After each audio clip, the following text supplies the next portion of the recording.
I'm one of these guys that never met Nick, you know. From Bridget's writer's house that introduced me to him, and hearing everybody repeat his poetry and just talk so highly of him. Because when I first started, writing this stuff, I kind of thought haiku was like a Japanese sneeze or something. Achoo, achoo, or something, I don't know. But since then, I've gotten to understand it a lot more. So I have 3 here. First one is, my higher power wants to take me higher still. He is the Most High. My higher power wants to take me higher still.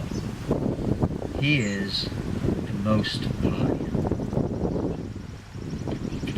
And then this was one Father Michael was talking about, in the deepest, darkest times, some beautiful thing comes out.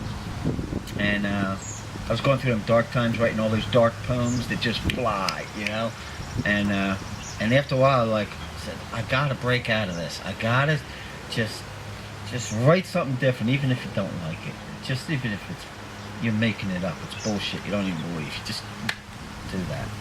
So this little haiku came out of that. I am beautiful,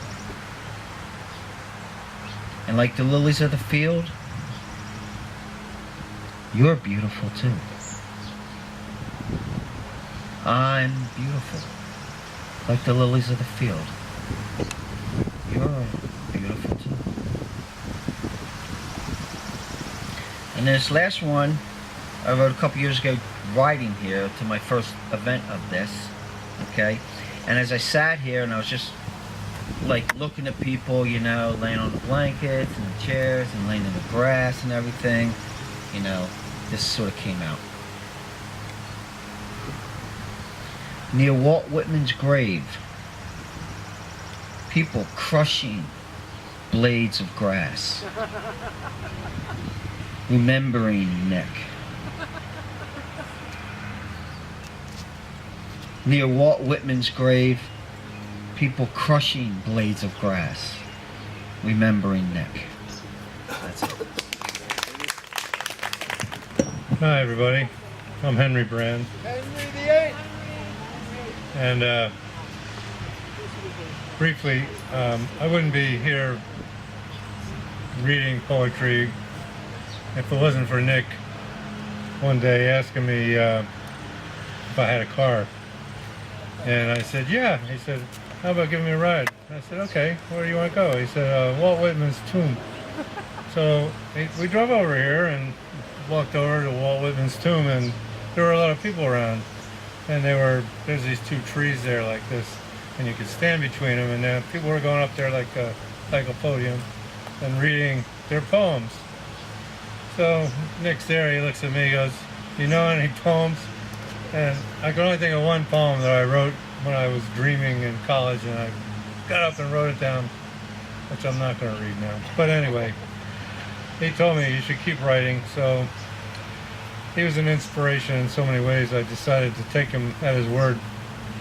Cassie made me a paper crane, and it's very touching.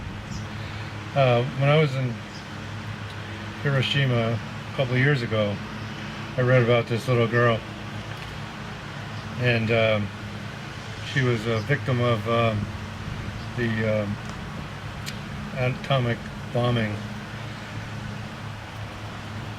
Paper cranes. A sick girl makes 1,000, hoping to graduate.